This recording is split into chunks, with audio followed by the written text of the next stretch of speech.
Hey, what's happening, everybody? It's me, Crazyfrankie, and I'd like to welcome you to my Week 12 4 key game picks.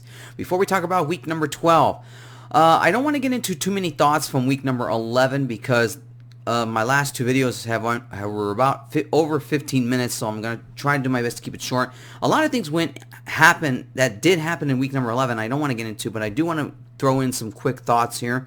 Obviously, everybody's still talking about the Myles Garrett Rudolph fight, which turned pretty ugly. The fact that Garrett ripped off Steelers QB Rudolph and nearly cracked open his head. Now, obviously, nobody knows what really escalated this little fight, but in reality, that really was just a dangerous thing that happened to Rudolph, having Myles Garrett almost basically cracking his head open. I mean, the NFL already came down on Garrett and some other players, so Garrett's going to be gone for the remainder of the NFL season and the postseason if by some miracle the Browns do make the postseason.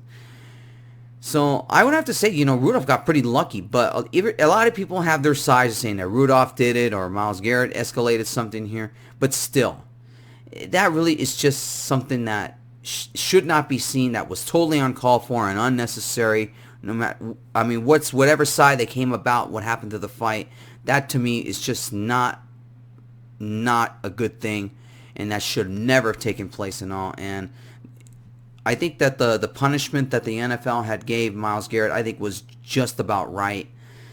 And hopefully we don't see something like that ever again. Now, I don't mind that teams get into some scuffle or a little brawl, but to use a helmet as a weapon, it's live TV, and then God forbid if Rudolph really had his head opened up badly. And, it's really hard to say from that fight, but really the NFL did the right thing on Myles Garrett, and he's going to be gone for the remainder of the NFL season and the postseason. He's already been fined, and that just about covers it. Now, other things that went on. Really, we had two comebacks last week in the NFL. The Vikings trailed in their game against the Broncos, and so did the 49ers trail their game against the Cardinals. Both teams had to really rally back, especially the Vikings. They were down by 23 points, and they were down by 21 actually. They struggled a lot with their offense, and then had to really come from behind just towards the end to beat the Vikings. It took like the whole 4 quarters for their offense to wake up.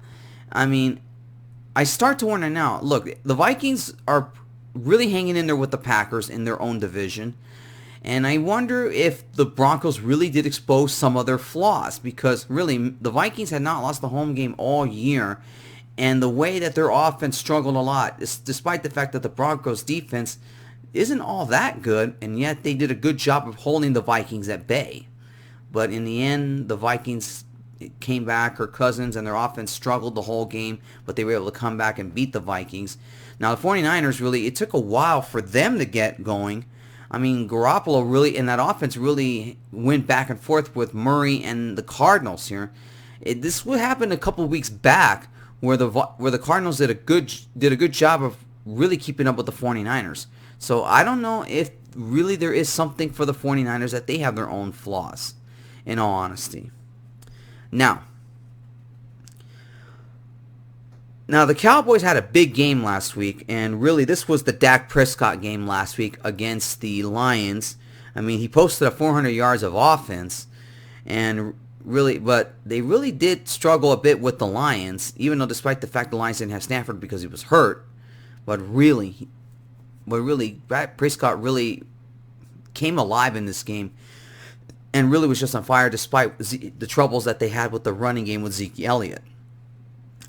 Also for the fact that really last week Lamar Jackson, boy, did he do a number. Did he seriously do a number on the Houston Texans? And boy, Lamar Jackson is just on a whole nother level. So it's really tough to say if maybe he has a case now for NFL MVP other than Russell Wilson. So yeah, a lot of things going on that went on in week number 11. I need to get to my picks now for week number 12. I wish I had more time. What happened last week in week 11, I could go on for maybe an hour what happened last week. But anyways, let's talk about week number 12, and let's begin with key game number 1. a big one in the AFC South. The second meeting between the Colts versus the Texans. Now, the Colts won the first meeting. Now, this is the second meeting between these two teams. Now, currently, right now, the Colts are still hanging on to first place because they own the tiebreaker for the moment, as the Colts and the Texans are tied for first place. Now, Brissett last week in a big win over the Jaguars, 15 of 24, 148 yards, 1 touchdown, 1 interception. Watson didn't have his best game last week against the Ravens, 18 of 29, 169 yards, no touchdowns or interceptions. Key things for both these two teams, really, I think it's really going to come down to really which offense doesn't struggle, doesn't turn the ball over. And really right now, this is where I personally think the Texans need this game more than the Colts do, because they really need to prove themselves. They really struggled last week against the Ravens, and especially the fact that now the Colts defense is not as good as the Ravens was, and really I think it's going to be a very close game. This is a game that's going to go back and forth here, but I would have to say with Houston being at home, they're favored at 4 points. I really think it should be lower. I'm actually going to pick the Texans here. I think that Watson will get the offense going next week, despite his troubles last week that they held Watson at bay. The Ravens defense held him at bay. But this is with a grain of salt here. I'm not 100% sure about this pick. But I picked Texans here. I think it's a game that's going to go back and forth between these two teams, and this game is huge for who will take over first place here. So I'm going to pick the Texans here, and that is it. I think the Texans will take over the lead in the AFC South here, but I'm not 100% sure because both these teams are evenly matched in terms of offense and defense. Special teams, I have to say I give the edge to the Texans because the Colts they still have their problems in the kicking game. Adam Vinatieri hasn't been a good kicker all year, and I think this is why I give the edge to the Texans here, a slight edge here, but it should be a good one between these two teams for who will take over first place. Texans over the Colts. Key game number 2, the Seattle Seahawks versus the Philadelphia Eagles. Now the Seahawks were on a bye week after a huge win over the 49ers as they were previously undefeated at that point. And now the stats for Russell Wilson last week, 24 of 30 in week number 10, I should say. 24 of 34, 232 yards, 1 touchdown, 1 interception. And for Carson Wentz, 20 of 40, 214 yards, 1 touchdown, no interceptions here. Now, if there's a time where the Eagles really need to make a statement, it's this game here. Now, the Eagles are actually a slight favorite in this game at 1.5. Now, I don't know if I would say the Eagles would be favored in this game, even though this game is in Philly. But the Wentz on the offense really struggled last week against the Patriots. Patriots have a good defense. Now, Seattle's defense is starting to come alive here, even though they do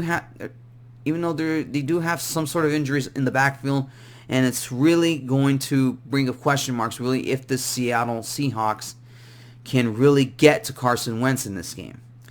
And I would have to say the same thing vice versa for the Eagles defense if they can get to Russell Wilson, because Wilson is very mobile, and basically his mobility has done a great job, especially keeping plays alive the way he's been playing all season long with MVP caliber stats.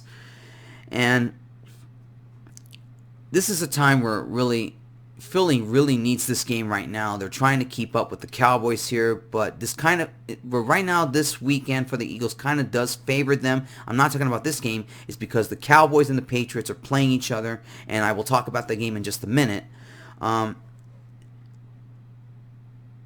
I would say the Seahawks beat the Philadelphia Eagles here, but it's going to be a close game. I think it's going to be a very good game.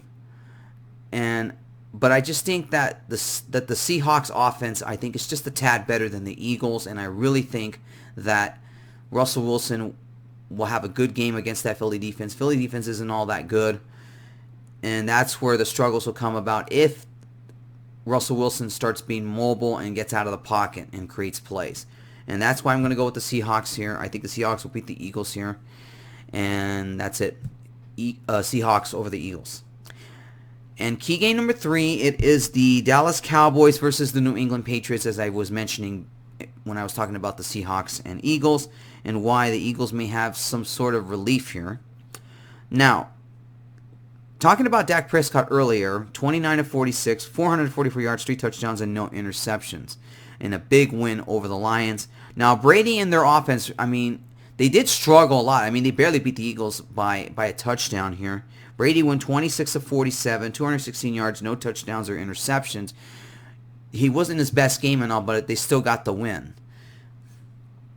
Now, the Patriots are a 6.5-point favorite in this one, and that number actually should be a little bit lower because the way the Cowboys have come alive with their offense here, this makes this game probably a little bit more interesting. Now, key for the Cowboys here, it's Prescott and Ezekiel Elliott, plain and simple. Their offense really needs to expose that Patriot weakness, and I think that if there's one weakness that the Patriots have, it's really giving up big plays and the run. The Patriots defense does have trouble stopping the run, and this is where Ezekiel Elliott really needs to come alive in this game. He wasn't that much last week against the Lions.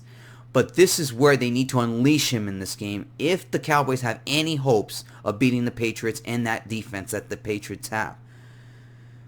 Now Tom Brady does have a point, even though I am getting tired of his crybaby ways. He's whining too much, despite the fact for a player, supposedly one of the greatest of all time, that's still complaining, despite the fact he's got 6 Super Bowls, which many players don't wish they won a Super Bowl. But he does have a point about something here. Yeah, their offense really has struggled all season. And really, for that Cowboy defense, they really need to find a way to get to Tom Brady. But when it comes down to home field advantage and the Patriots, they're one of the best in the league. And there's no reason why I should not pick the Patriots, and I'm going to pick the New England Patriots here. I think this will be a low-scoring game too. I think the fact that thanks to the Patriots defense, they really keep the Patriots in the game. If the offense woes continues, let me say it again, offensive woes continue for the Patriots, it will be a close game all the way.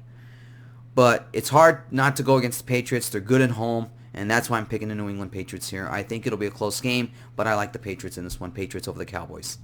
And finally, key game number 4, a game that I've actually been waiting for. That was assuming that if the 49ers were undefeated, and I'm talking about the Green Bay Packers versus the San Francisco 49ers. Now, the Packers were on their bye week. They barely squeaked by a victory against the Panthers. Now, Rodgers went 17 of 29, 233 yards, no touchdowns, 1 interception in that game against the Panthers. And Jimmy Garoppolo in a win over the Cardinals, 34-45, 424 yards, 4 touchdowns, and 2 interceptions. Both teams have the defense, but it's really going to come down to the offense. The way the 49ers offense struggled last week, this could not come at a good timing for supposedly one of the teams to beat in the NFC. Now, both the 49ers and the Packers really, they do have, in terms of their defense, they're about evenly matched.